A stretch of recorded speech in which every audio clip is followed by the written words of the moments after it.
Direction Constantine, à présent avec Hayat Kerboua, qui revient, qui nous présente Djamel Sayad, un passionné Saïd, un passionné notamment Sayad, Djamel Sayad, un poète passionné donc d'écriture, de texte. On va le découvrir ensemble. Bonjour Djamel Sayad, vous êtes poète, vous écrivez depuis longtemps.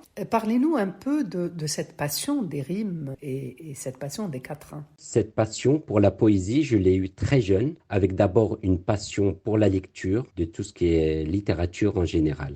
À l'âge de 12 ans, arrivant en Algérie, je découvre avec l'enseignement du moyen au collège la poésie arabe de toutes les époques qui m'a fasciné, ainsi que et surtout la littérature algérienne d'expression française, qui a fait naître en moi tout un idéal poétique et qui m'a donné quelques années plus tard la pulsion pour écrire de la poésie. À l'âge de 17 ans, j'écris mon premier poème, Algérie, et depuis, l'écriture poétique, au-delà d'une passion, est devenue pour moi un besoin, un engagement et un mode d'expression de langue française. Cette passion de la poésie a été aussi entretenue par le fait que j'ai toujours gardé un œil attentif de près ou de loin, je dirais, sur l'actualité et sur l'évolution de la poésie, de la culture et des arts en Algérie. Djamel Sayad, vous avez vécu et vivez en France, mais avez fait une partie de vos études en Algérie, dont un baccalauréat lettres obtenu à Tolga.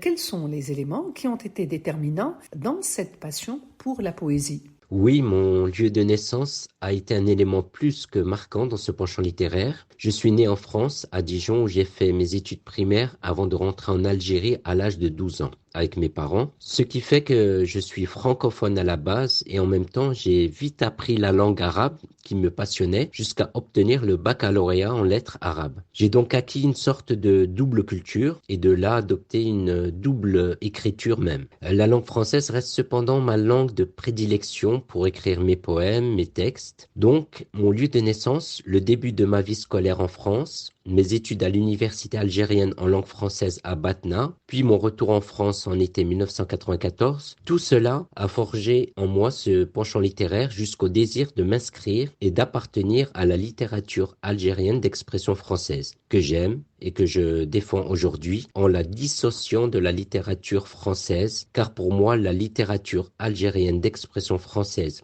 et maghrébine par extension, a sa propre histoire, ses auteurs et un rôle qui a contribué à la lutte de libération contre l'occupant français et aussi celui d'un combat de progrès social depuis l'indépendance à nos jours. Djamel Sayad, avez-vous pensé à publier ici ou ailleurs vos poèmes, sachant les difficultés que rencontrent les poètes pour l'édition de leur recueil ? Oui, depuis plusieurs années, j'ai pensé à l'édition d'un recueil de poésie en Algérie ainsi qu'en France. Jusqu'à maintenant, je n'ai pas fait le pas de l'édition pour diverses raisons. En effet, l'édition de recueils de poésie reste assez difficile en Algérie vu que les maisons d'édition sont portées notamment sur les romans. Mais cette année, j'ai décidé et sans plus hésiter dans le choix d'une maison d'édition et éditer mon premier recueil de poésie en France. Donc, actuellement, je prépare cette démarche pour ce premier recueil, espérant que l'année 2023 sera celle de la consécration. Mon vœu le plus cher est celui d'éditer un premier recueil de poésie en Algérie, en gardant espoir de jours meilleurs pour la poésie concernant l'édition. J'espère pouvoir réaliser ce vœu algérien peu de temps après l'édition de mon premier recueil de poésie en France, Inch'Allah.